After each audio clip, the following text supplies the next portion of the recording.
La région des Hauts-de-France a voulu faire un effort très important en matière de culture, avec un budget qui aura augmenté les 2 tiers. Et à ce titre-là, tout ce qui est création, tout ce qui est création en matière d'animation, ça y contribue. Il y a aussi une logique de soft power, d'influence. Et donc ça dépasse là la frontière de la région des Hauts-de-France, ça dépasse même la frontière du pays. Il y a une véritable influence française qu'il faut développer. Je n'ai pas envie ce matin de chercher querelle à qui que ce soit, mais quand même, s'il n'y a pas que le modèle US pour l'animation, c'est plutôt intelligent. Et le modèle européen et le modèle français, ça a vraiment du sens. Et quand on a la chance d'avoir des créations de grande qualité et qui s'exportent, excusez-moi, on ne se tire pas une balle dans le pied. On ne se tire pas une balle dans le pied. Et après, mais résolument, je ne mets pas ça en premier, il y a aussi une dimension économique. Moi, je crois à l'idée d'industrie créative. Derrière, il y a des milliers d'emplois. Et qu'on ne me dise pas que des milliers d'emplois, c'est pas énorme, c'est important. Et c'est très important. Dans ma région, mais pas seulement dans ma région, d'autres régions de France sont concernées. Donc, il y a tous ces aspects qui, pour moi, sont importants.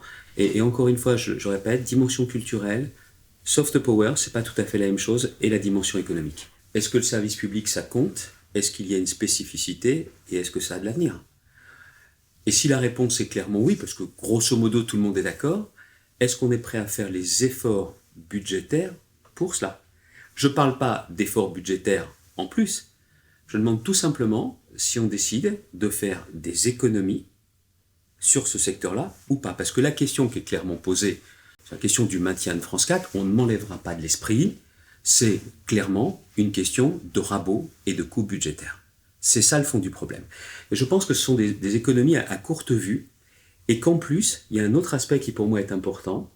Moi, j'ai notamment des enfants en très bas âge. J'estime que jusqu'à un certain âge, il vaut mieux la télé que les tablettes. Il vaut mieux le linéaire que les seules plateformes. Ils auront toujours le temps d'y aller. Je sais pertinemment qu'ils marcheront certainement sur 2 jambes. Il y aura une partie télévision, le linéaire, et une partie tablette. Mais je crois que c'est un ministre actuel, Jean-Michel Blanquer, qui avait dit qu'avant, à un certain âge, il ne fallait pas les tablettes. Alors ça ne sert à rien de faire le contraire. Un peu de cohérence dans la vie publique, dans la vie politique, ça n'est effectivement pas interdit.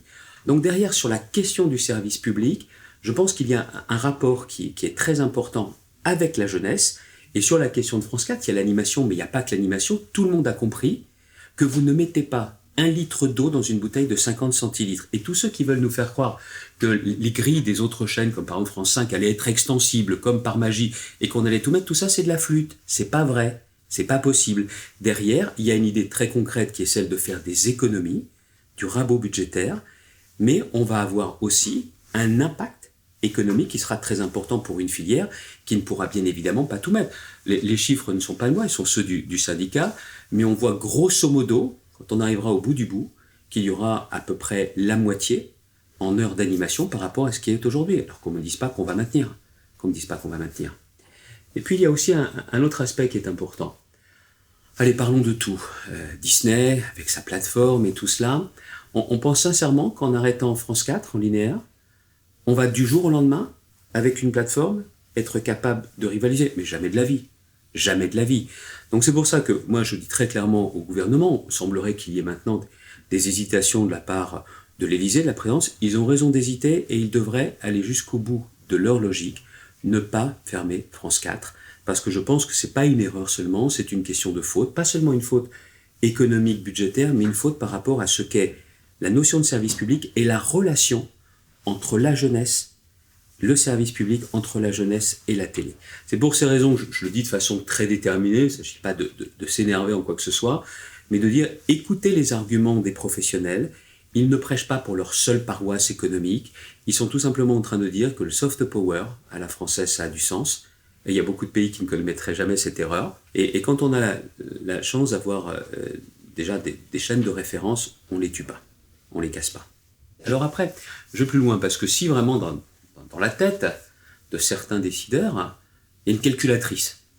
Bon, eh bien dans ces cas-là, si c'est un problème d'équation budgétaire, je le dis pour la région des Hauts-de-France, moi je suis prêt à m'investir financièrement dans un nouveau projet qui garderait le linéaire, de façon à permettre de combiner service public pour la jeunesse, de garder cette logique de soft power, parce qu'on ne me fera pas croire que l'animation sortira exactement de la même façon de la fin de France 4, et puis également sur la dimension économique. Et je pense que ce que je suis prêt à faire, je ne suis pas la région la plus riche de France, mais ça vaut la peine d'y consacrer des moyens. Et quand je dis moyens, ce n'est pas 10 000 ou 20 000 euros, c'est beaucoup plus. Si on est capable avec France Télévisions, avec les professionnels, d'avoir un modèle économique qui soit viable, mais en gardant le linéaire. Donc je le dis, je crois qu'il y aura aussi des élus, parlementaires qui participeront à cette table ronde, d'autres professionnels. Moi, je suis prêt à m'engager financièrement. On nous sollicite aujourd'hui, notamment pour intervenir, financer France 3, d'accord, mais la jeunesse aussi alors. La jeunesse aussi.